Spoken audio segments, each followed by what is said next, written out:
নমস্কার, আপনাদের সবাইকে শুভ সন্ধ্যা। আজকে এখানে সৌমিত্র মিত্রর ডাকে আমরা সবাই এসেছি। দ্য বেঙ্গল বলে যে একটি সংস্থা, যে সংস্থার সভাপতি ছিলেন সুনীল গঙ্গোপাধ্যায়। সুনীল গঙ্গোপাধ্যায় সারা ভারতবর্ষে বহু সংস্থার সভাপতি ছিলেন, আপনারা জানেন। সাহিত্য একাডেমি থেকে শুরু করে আরো অন্য অনেক প্রধান প্রধান সমস্ত বড় বড় জায়গায় তিনি সভাপতিত্ব করেছেন। সুনীলদার সঙ্গে নবনীতা দেবসেন, তার বিষয়েও আজকে আমরা কথা শুনব। তিনিও বেঙ্গলের সঙ্গে যুক্ত ছিলেন।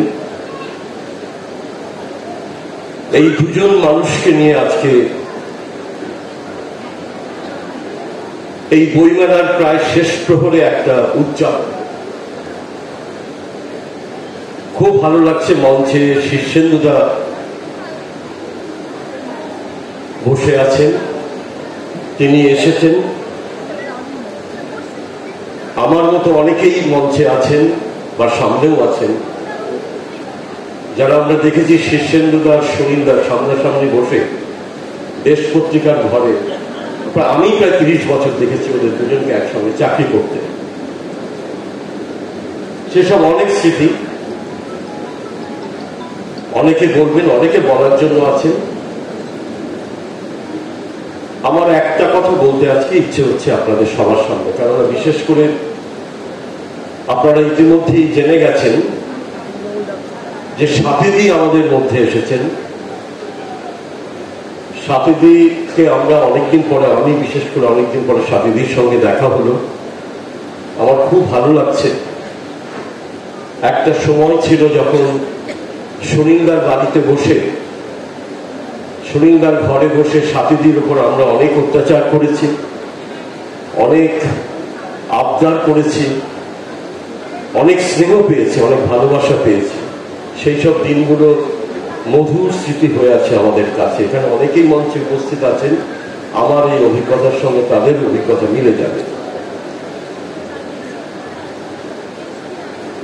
সুনীল গঙ্গোপাধ্যায় এমন একজন ব্যক্তিত্ব ছিলেন,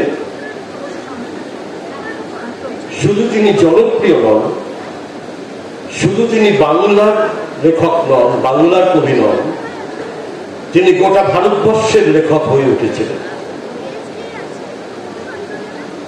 একজন লেখক যখন তার ভাষার সীমানা পার হয়ে যান, নতুন একটা ভাষার মধ্যে গিয়ে তিনি নতুন জন্ম নেন, সেটা একটা অবিস্মরণীয় ঘটনা।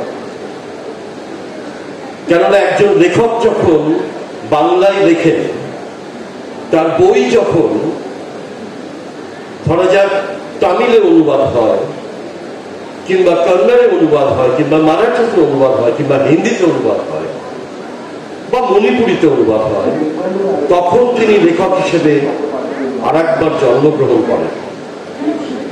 এই কথা আমার কথা নয়, এই কথা স্বয়ং বোরহেসের মতো লেখক, ল্যাটিন আমেরিকার বোরহেস এই কথা বলে গেছে।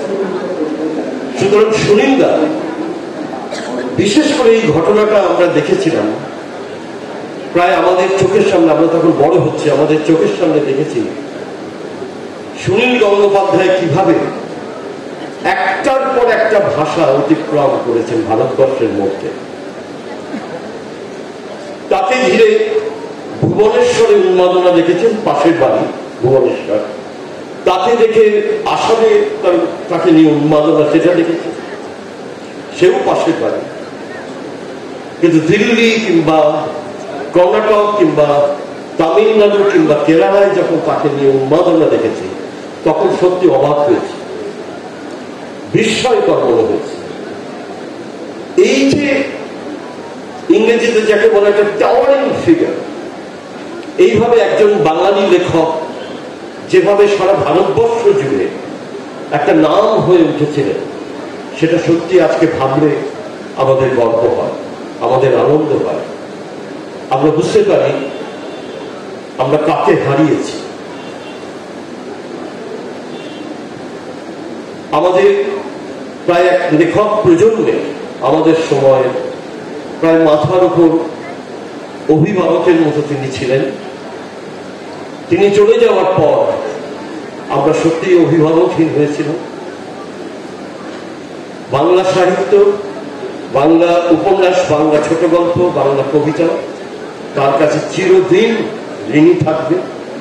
এবং আমি বিশ্বাস করি সুনীল গঙ্গোপাধ্যায়ের লেখা, সুনীল গঙ্গোপাধ্যায়ের কবিতা, সুনীল গঙ্গোপাধ্যায়ের ছোট গল্প এবং তার প্রবন্ধ, উপন্যাস তো বটেই, প্রবন্ধ, বেশ কিছু লেখা, বেশ কিছু কবিতা, বেশ কিছু উপন্যাস, ছোট গল্প, এগুলো ইতিমধ্যেই আমরা বুঝতে পেরেছি তারা কালজয়ী হয়ে উঠেছে। সুতরাং সুনীল গঙ্গোপাধ্যায় সেই লেখক যিনি তার নিজের ভাষার সীমানা অতিক্রম করেছেন এবং কালখণ্ড অতিক্রম করেছেন। তিনি তার সময়কে অতিক্রম করে একটা বৃহত্তর সময়ের মধ্যে এসে দাঁড়াতে পেরেছেন। একজন লেখক জীবিতকালে তিনি যখন জনপ্রিয় হন, তিনি যখন পাঠকের দ্বারা আবৃত হন, তিনি যখন পাঠকের ভালোবাসা পান, সেটা একটা ঘটনা।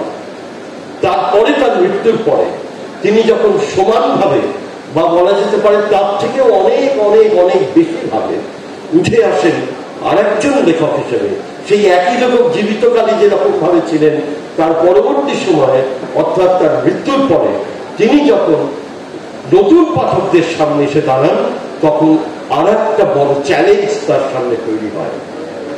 সুতরাং সুনীল গঙ্গোপাধ্যায় সেই লেখক যিনি তার কালখণ্ডকে অতিক্রম করেছেন, তিনি ভাষার সীমানা অতিক্রম করেছেন এবং সবচেয়ে বড় কথা নিজেকে অতিক্রম করেছেন, নিজের জীবনকে অতিক্রম করে মহাজীবনের মধ্যে এসে তিনি দাঁড়াতে পেরেছেন। আমি সুনীল গঙ্গোপাধ্যায়ের একটি ছোট্ট কবিতা বলে সুনীলদাকে আমার প্রণাম জানিয়ে, একই সঙ্গে নবনীতা দিকেও প্রণাম জানিয়ে, আমাকে সৌমিত্র বলেছিলেন সুনীলদা সম্পর্কে বলতে, নবনীতাদির সম্পর্কে আরো অনেকে বলবেন, একই সঙ্গে নবনীতা দিকেও আমি শ্রদ্ধা জানিয়ে সুনীলদার একটি ছোট্ট কবিতা, যে আমাদের যৌবনে কবিতাটা প্রায় আমাদের সঙ্গে সঙ্গে যুক্ত, সেই কবিতাটা আপনাদের শুনিয়ে আমার প্রণাম, সুনীলদাকে প্রণাম জানানো। এই কবিতার সঙ্গে সঙ্গে আমার প্রণাম শেষ হবে। প্রণাম যদিও কোনোদিন শেষ হয় না, প্রণাম অনন্ত। অন্য লোক যে লেখে সে আমি নয়, কেন যে আমায় দোষী করো? আমি কি নেকড়ের মতো ক্রুদ্ধ হয়ে ছিঁড়েছি শৃঙ্খল? নদীর কিনারে তার ছেলেবেলা কেটেছিল, সে দেখেছে সংসারের গোপন ফাটল, মাংস জলের মধ্যে তার আয়না খুঁজেছে, ভেঙেছে। আমি তো স্কুলে গেছি, বই পড়ে প্রকাশ্য রাস্তায় একটা চাবুক পেয়ে হয়ে গেছি শূন্যতায় ঘোষ সওয়ার।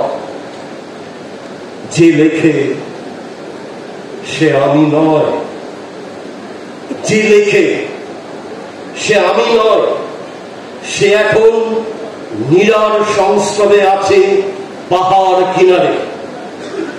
চৌকস বাক্যের সঙ্গে হাওয়াকে হারিয়ে দেয় দুরন্ত পলায়।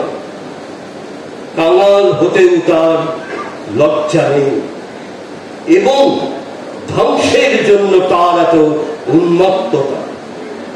দূতাবাস কর্মীকেও খুন করতে ভয় পায় না, সে কখনো আমার মতন বসে থাকে টেবিলে মুখ গুজে।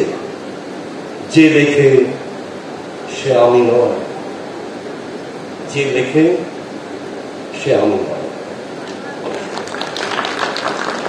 আপনারা দেখছেন আওয়াজ, রোজকারের হক কথা। For more updates about Awaaz, please subscribe our YouTube channel Rajshekhar thali.